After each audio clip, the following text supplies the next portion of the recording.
Good afternoon.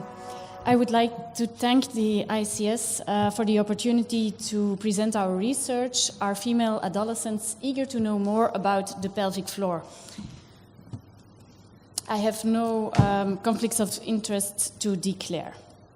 This research is about primary prevention of pelvic floor dysfunction. As you all know, feelings of embarrassment and shame and also insufficient knowledge about the pelvic floor dysfunctions are the largest barriers to seeking care. Therefore, pelvic floor dysfunction remains a taboo and remains underreported. The prevalence of pelvic floor dysfunction in adolescents is very low, but on the other hand, their exposure to the most common risk factors that are known, such as pregnancy and delivery, is approaching while they are growing up to sexual active young females. That is why we wanted to investigate whether adolescent girls ever received any information about the pelvic floor and pelvic floor dysfunctions, and on the other hand, if they were interested to receive more information about these topics, and through which channels. We performed a big cross-sectional survey to adolescent girls of 12 to 18 years old. We received the results of 381 adolescent females with a mean age of 15 years old. When we asked them about the function of the pelvic floor muscles, it seemed that 76% had no idea. Only 24% had some idea about the closure, the support, and the sexual function, or sometimes only one of them. When we asked them whether they ever received information, it seemed that most of them never received information.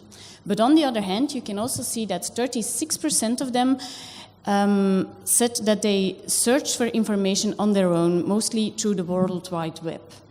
When we asked them whether they were interested to learn more about the pelvic floor muscles, then we saw that 45% was certainly interested, 18% was undecided about it, and only 37% said that they were not interested at all. And when we asked them how they would like to be informed, how they would prefer to be informed, the major part of them answered that they would prefer to be informed through school, through the educational program, above the World Wide Web.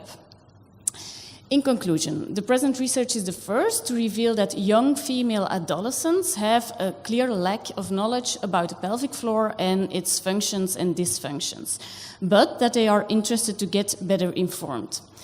We assume that if these topics would be discussed in their general education through school, early primary prevention could maybe in the future diminish the taboo and the prevalence of pelvic floor dysfunctions later in life. But of course, to assure those assumptions, further research is needed. Thank you for your attention. Thank you. Now open for questions. Please. Jannie Dekker, I'm a general practitioner from the Netherlands. Thank you very much. I think it's very worthwhile. It's very valuable what you did in the research. But this age group, I think, is prone to develop vulvodynia. That's not in your last slide as a possible consequence that you can prevent dyspareunia in this age group. Did you ask questions about that? That's a very good suggestion. To be very honest, we started up this research with a very big survey, a very big questionnaire, with many questions that were also about their sexual experiences, about their fears, about broad topics, and that could also they were more related to dyspareunia that you are mentioning now. But to get this research through the ethical committee, and it was effected in a master thesis of the physiotherapy students. The questions were rated too delicate to ethical, not ethical approvable for the ethical committee. So actually, this research is only about the question, do you know anything about it? Have you ever heard anything about it?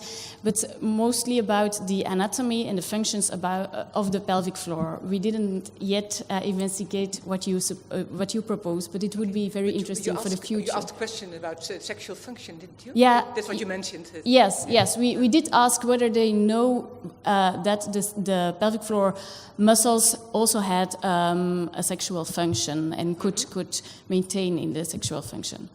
Okay. Thank you. Please. Thank you for a nice presentation. I'm Heidi Moesdorf from the Netherlands, and I wonder if you did have a look whether there's a difference between girls between 12 and 15 and 15 and 18, because 1/3 wasn't interested in getting more knowledge, but I can imagine that a 15-year-old girl is more interested than a 12-year-old girl. Yes, that's true, but as you can see, the mean age of the girls was 15 years old, and the standard deviations was not that big. So I think that the most girls that we saw were between 14 and 16 years old, and we did not yet investigate whether there was a difference between the subgroups. We could maybe do that in the future. It would be interesting. It might be nice to know at what stage you have the best impact at school, when they're more prone to do something with the knowledge. Yes. Thank you very much. I'm really, this is exciting. We're right now in the middle of enrolling 400 women across the lifespan. We're starting at the age of 11. We did get approval for vulnerable populations from 11 to 17 through guardian consent. And we don't do the pelvis, we're just asking them about their bladder. Hopefully we'll be able to present that at next year's meeting. But we are finding the adolescents really don't know anything. Yeah. And in the United States, now as far as sexual health, they get sex education courses in school.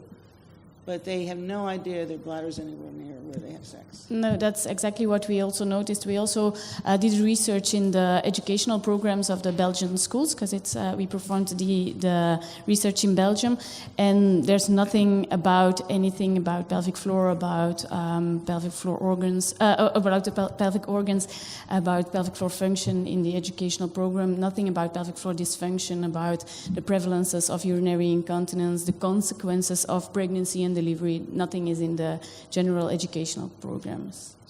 So may I ask, of those 140 girls who had sought information on the internet, what was the motivation for so doing? We did not ask. It would be very interesting to know, and I suppose it would mostly be because they experienced problems. Maybe girls that were experiencing. Now we're speculating. It would be. Yeah, but it's only a speculation. We didn't ask it. We didn't ask it. Okay. Thank you. Thank you. We'll move on to.